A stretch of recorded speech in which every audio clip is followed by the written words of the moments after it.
നമസ്കാരം. നമസ്കാരം അച്ഛാ. ഓക്കെ, നമ്മൾ ഒരുപാട് നാളായി ഇങ്ങനെ കാണണമെന്നൊക്കെ ആഗ്രഹിച്ച് അങ്ങനെ കണ്ടുമുട്ടിയതല്ലേ?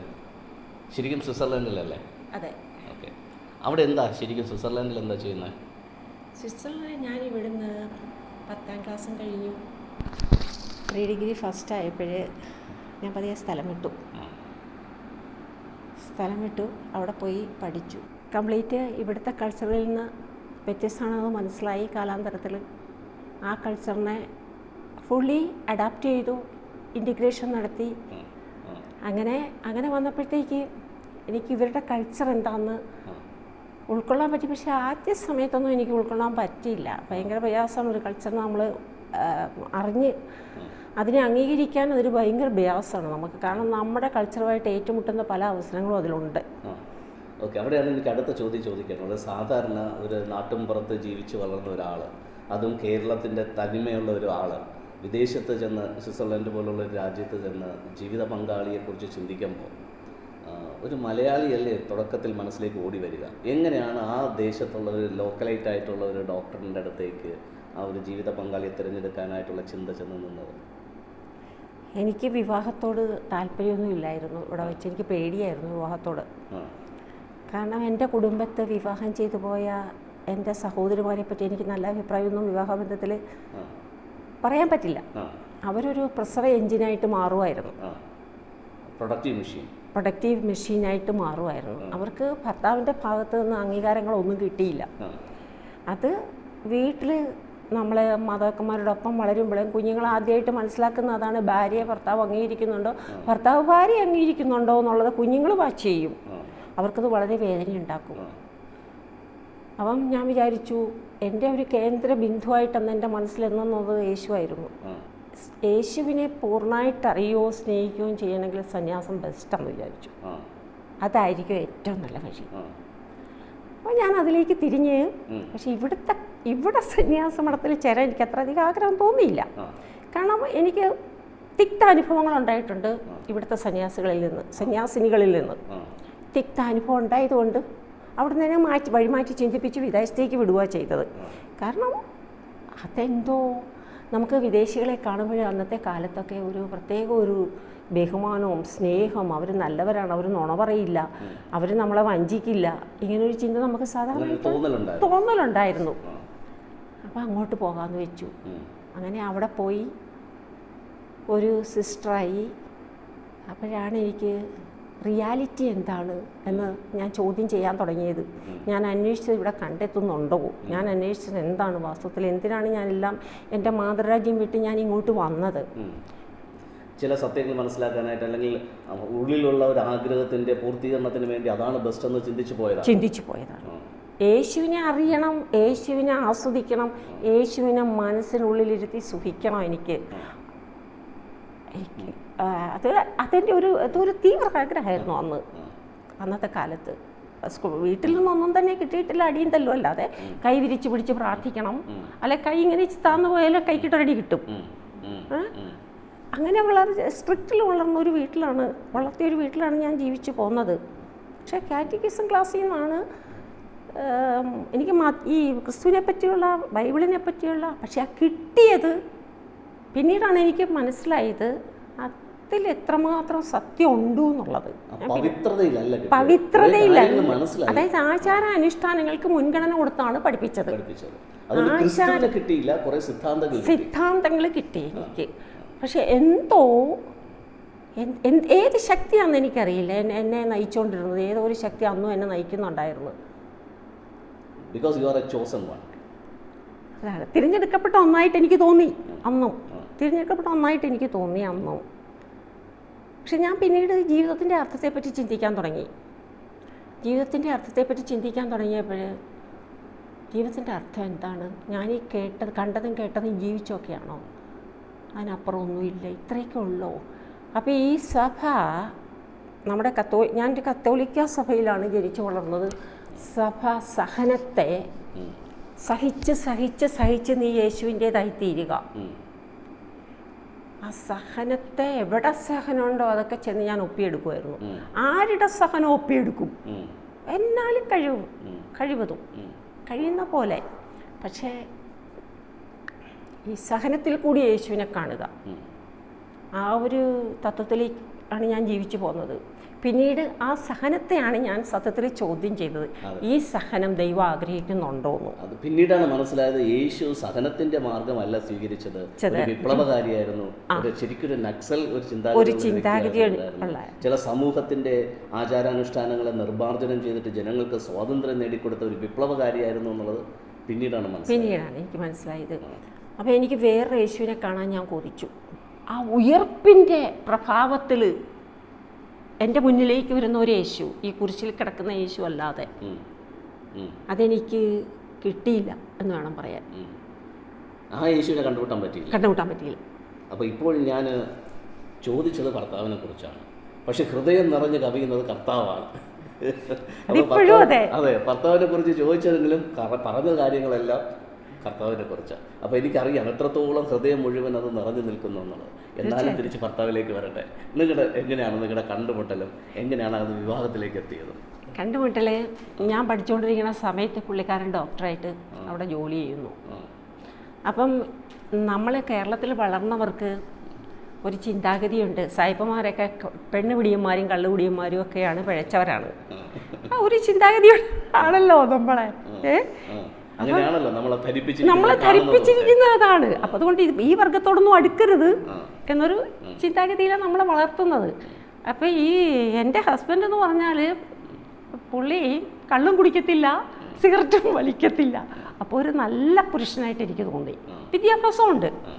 കാരണം തലച്ചോറെന്ന് പറയുന്നത് ആരെങ്കിലും ചിന്തിക്കാൻ എവിടെയെങ്കിലും ഒന്ന് മാറ്റി ചിന്തിക്കാൻ ശ്രമിച്ചാൽ തന്നെ ആകർഷിക്കും, ഭയങ്കരമായിട്ട് തന്നെ ആകർഷിക്കും. അതായത് എന്നെ ആകർഷിക്കുന്നത്, നമ്മൾ ഓരോ മനുഷ്യരും വ്യത്യസ്തമാണല്ലോ, പക്ഷെ എന്നെ ആകർഷിക്കുന്നത് ഒരു തലച്ചോറുള്ള വ്യക്തിയാണ്, ഒരു മാറ്റത്തിന് തയ്യാറാകാൻ സാധ്യതയുള്ളൊരു വ്യക്തിയാണ്. അപ്പം ഞാൻ അവിടെ വെച്ച് പുള്ളിയെ പരിചയപ്പെട്ട് ഒരു കാലത്തും ഒരു വിവാഹം ആഗ്രഹിച്ചില്ല ഞാൻ, പക്ഷേ ഒരു ഫ്രണ്ട്ഷിപ്പ് ആഗ്രഹിച്ചു. ആ സമയത്ത് വേറെയും 3 പേർ ഓരോരുത്തരിലും ഉണ്ടായിരുന്നു എന്ന് വേണം തെളിച്ച് പറയാൻ ഫ്രണ്ട്ഷിപ്പിന് വേണ്ടിയിട്ട്. പക്ഷേ എനിക്ക് വിശ്വാസമില്ലായിരുന്നു. തീരെ കുറച്ച് പരിചയമുള്ളൂ. പക്ഷേ ഇദ്ദേഹത്തിൻ്റെ കൂടെ ഞാൻ ജോലി ചെയ്യുന്നതുകൊണ്ട് നമ്മുടെ കൈക്കിട്ടൊക്കെ ഒന്ന് നോക്കാം എനിക്ക്, എങ്ങനെയാണ് പെരുമാറ്റം, രോഗികളോട് പെരുമാറുന്നത് എങ്ങനെയാണ്, സ്റ്റാഫിനോട് പെരുമാറുന്നത് എങ്ങനെയാണ്, അങ്ങനെയൊക്കെ ഒന്ന് കണ്ടൊരു ചെറിയൊരു അറിവ് കിട്ടുമല്ലോ നമുക്ക്. അപ്പോൾ ശരിക്കും ഹോസ്പിറ്റലിൽ നിന്ന് ഒരു ഡയഗ്നോസിസ് ചെയ്തിട്ടാണ് പുള്ളിക്കാരനെ എടുത്തത്.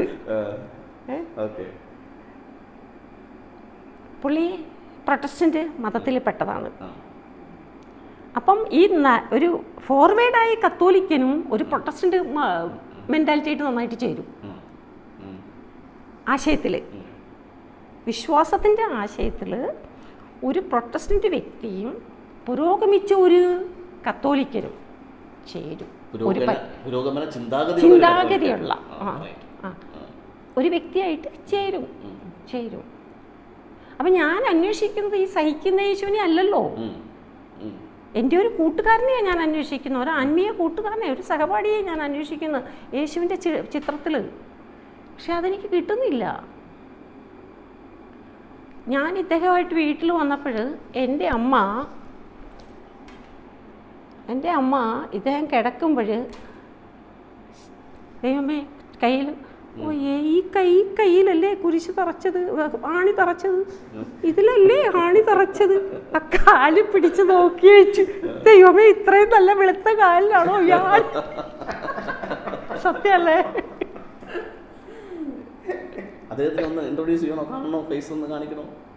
വെർച്വൽ വീഡിയോ കോ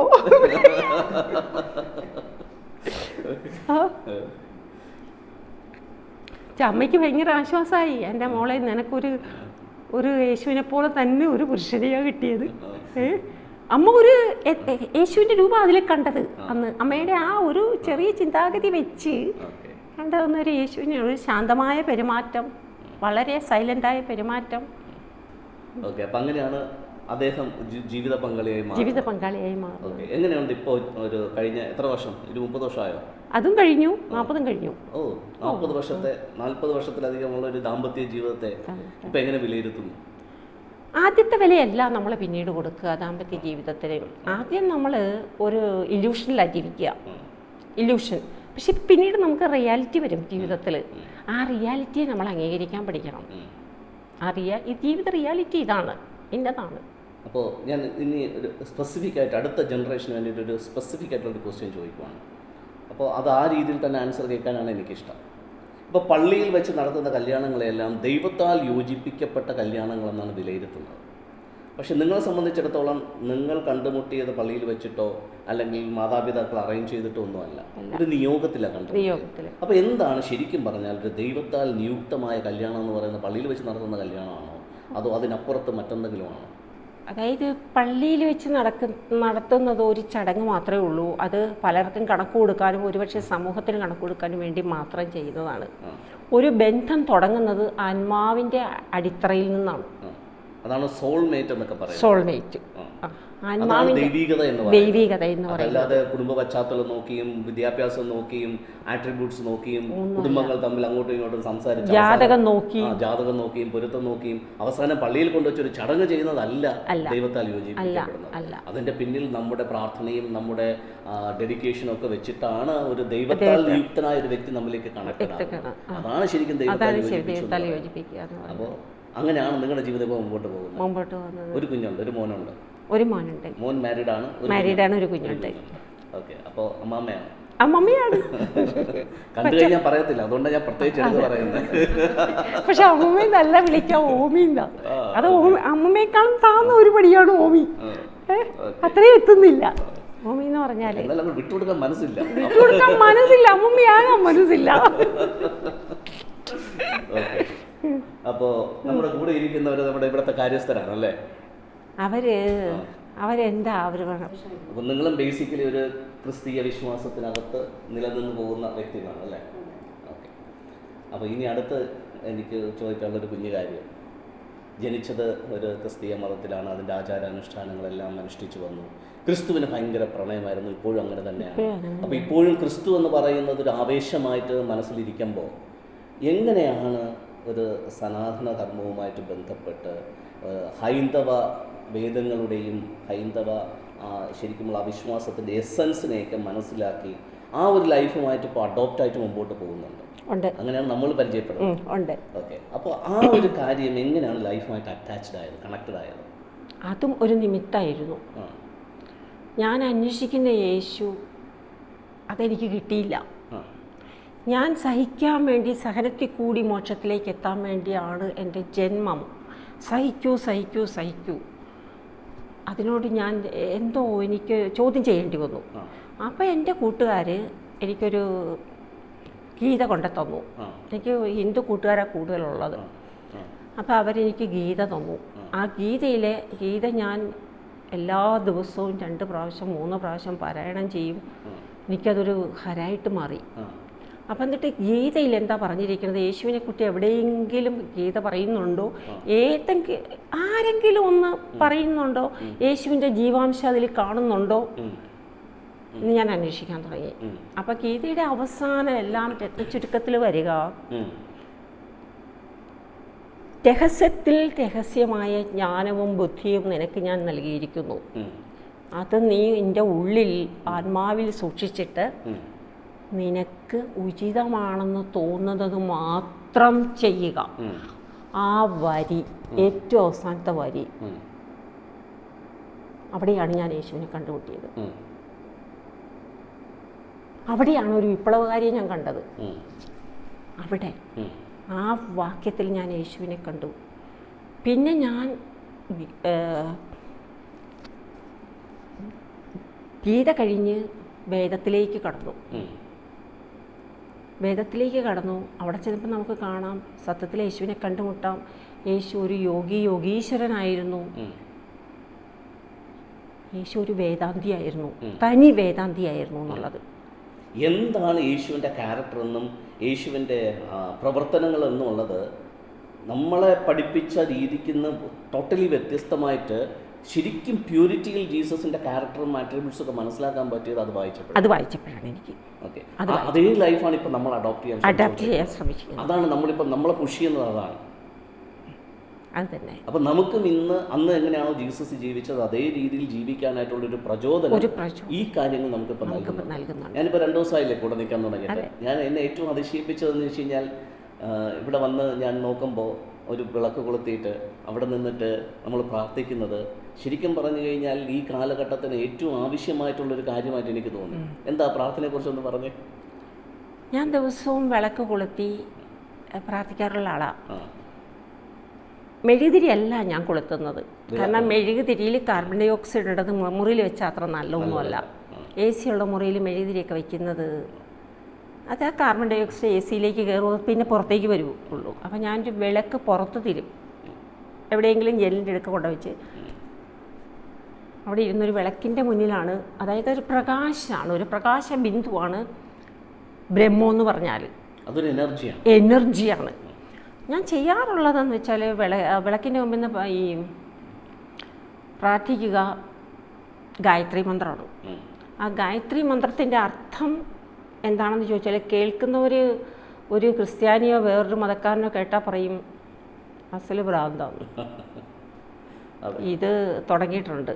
ഇത് നമ്മൾ സാത്താൻ കയറി പൈശാചിക ശക്തി കയറിയിട്ടുണ്ട്. അപ്പോൾ ഈ ഗായത്രി മന്ത്രത്തിലുള്ളത് ഒന്നുമല്ല, 3 ലോകങ്ങളെയും ഭരിക്കുന്ന പരമചൈതന്യമേ എൻ്റെ ബോധത്തെ പ്രകാശിപ്പിച്ചാൽ.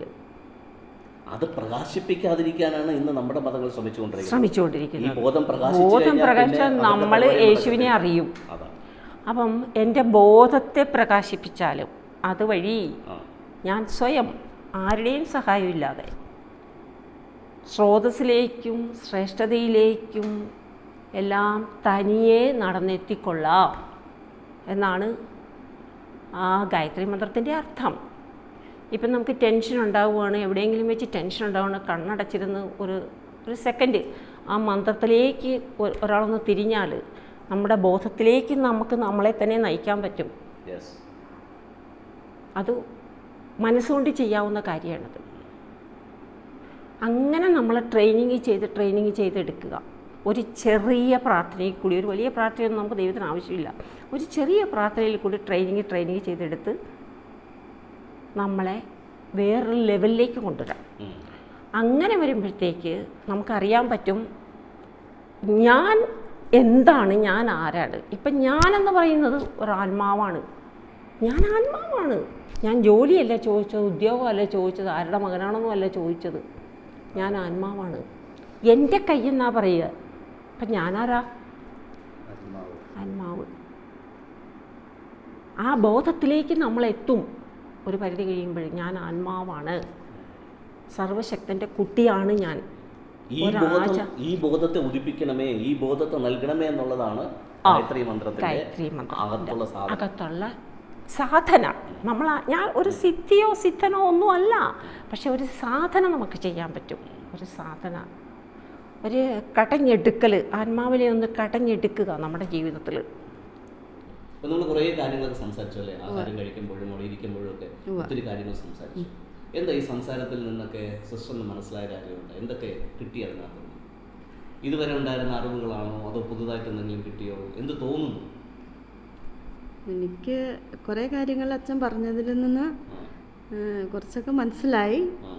കുറച്ചൊക്കെ ഇങ്ങനെ ആലോചിച്ച് ചിന്തിച്ചുകൊണ്ട് വരുന്നു. എന്താണ് അച്ഛൻ പറഞ്ഞതിൻ്റെ അർത്ഥം, പൊരുള് എന്ന് ഇങ്ങനെ ചിന്തിച്ചുകൊണ്ടിരിക്കുന്നു.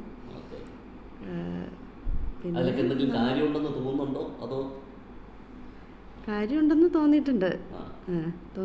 അപ്പം അച്ഛൻ ഇങ്ങനെ ഓരോ കാര്യങ്ങൾ പറയുമ്പോൾ ഓരോ ഉദാഹരണ സഹിതമാണല്ലോ അച്ഛൻ പറയണത്. അപ്പം ഞാനത് ഇങ്ങനെ ചിന്തിക്കുന്നുണ്ട്, അച്ഛൻ പറയണതിൽ കാര്യമുണ്ടല്ലോ.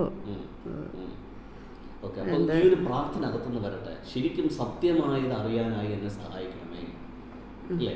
അതല്ലേ നമുക്ക് വേണ്ടത്. സത്യമാണ് നമുക്ക് വേണ്ടത്. യേശു പറഞ്ഞത് അങ്ങനെയാണ്. സത്യം നിങ്ങൾ അറിയുമ്പോൾ സത്യം നിങ്ങളെ സ്വതന്ത്രരാക്കും. ദൈവം ആഗ്രഹിക്കുന്നത് സ്വാതന്ത്ര്യത്തിൻ്റെ ഒരു ജീവിതമാണ്, അടിമത്വത്തിൻ്റെ അല്ല. ഒരു പ്രസ്ഥാനത്തിൻ്റെയോ ഒരു വ്യക്തിയുടെയോ അടിമത്വത്തിൽ ജീവിക്കാൻ ദൈവം ആഗ്രഹിക്കുന്നില്ല. ദൈവം എങ്ങനെ സ്വാതന്ത്ര്യത്തിലായിരിക്കുന്നോ അതുപോലെ ദൈവത്തിൻ്റെ മക്കളായ നമ്മളും പൂർണ്ണ സ്വാതന്ത്ര്യത്തിൽ ജീവിക്കണമെന്നാണ് ദൈവത്തിൻ്റെ ആഗ്രഹം. അപ്പോൾ അതിനെന്ത് മനസ്സിലാക്കണം? സത്യം മനസ്സിലാക്കണം. അപ്പോൾ ഇനി നമ്മുടെ പ്രാർത്ഥന എന്താണ്? സത്യം അറിയാൻ എന്നെ സഹായിക്കണമേ. അതാണ് ഗായത്രി മന്ത്രത്തിൻ്റെ മറ്റൊരു ഭാഗം എന്ന് പറയുന്നത്. ആ സത്യം അറിഞ്ഞു കഴിഞ്ഞാൽ ആ സത്യം നമ്മളെ നയിച്ചോളൂ. അപ്പം അതിന് പ്രാർത്ഥിച്ചോളൂ. അപ്പോൾ ദൈവം തന്നെ അതിനുള്ള മുഖാന്തരങ്ങൾ ഒരുക്കി തരും.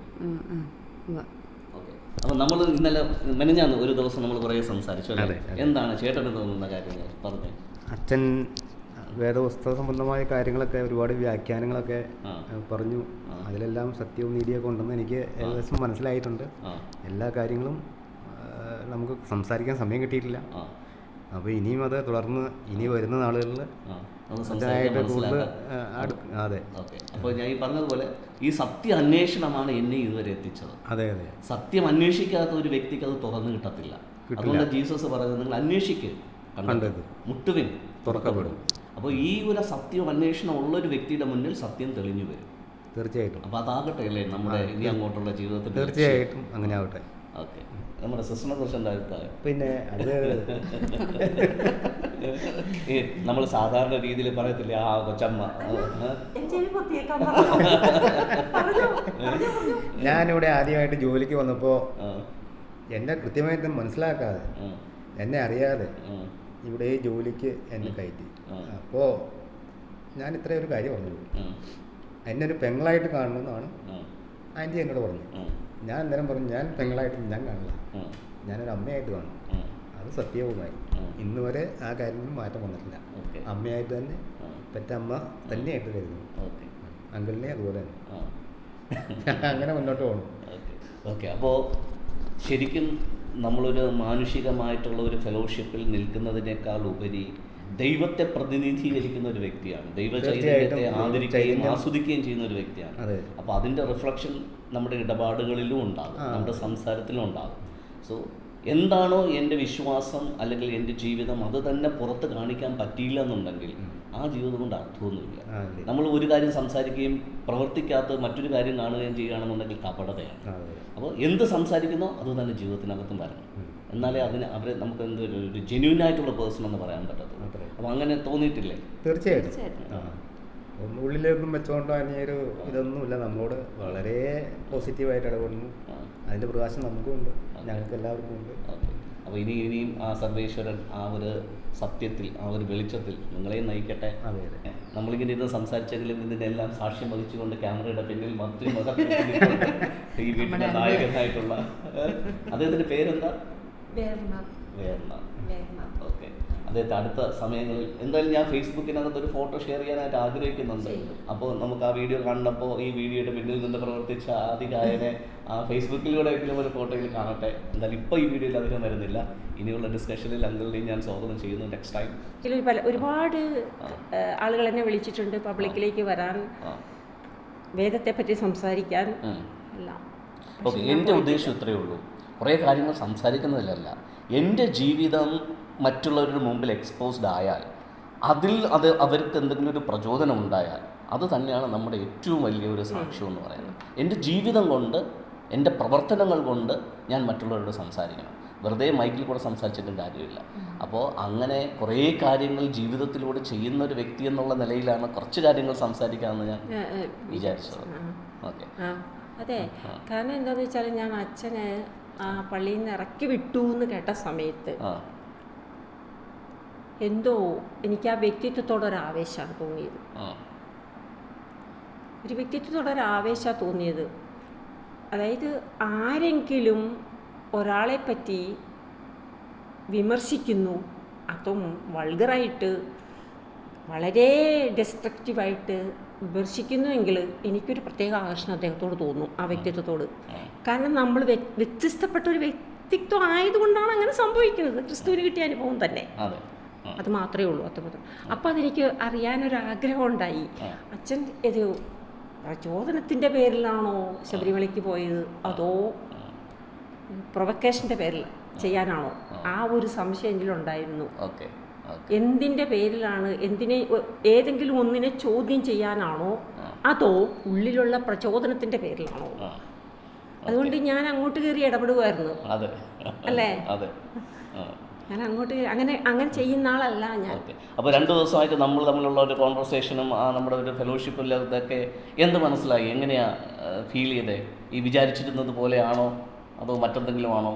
അതായത് എനിക്കൊരു ആത്മീയ തലമുണ്ട്, അതിൽ മുകളിലാണ് അച്ഛൻ എന്നാണ് എനിക്ക് മനസ്സിലായത്. ഓക്കെ. അങ്ങനെയാണ് എനിക്ക് മനസ്സിലായത്. കാരണം ഓരോരുത്തർ, അതായത് എൻ്റെ ആത്മബോധം എന്നോട് പറയുമല്ലോ, നീ ഒരു തലത്തിലാണ്, ഈ ഒരു തലത്തിലാണ് നീ നിൽക്കുന്നത്, ഈ പാത്ത് ശരിയാണ്, പക്ഷെ അതിലും ഉയർന്ന ഒരു പാത്തിലാണ് അച്ഛനെന്നാണ്.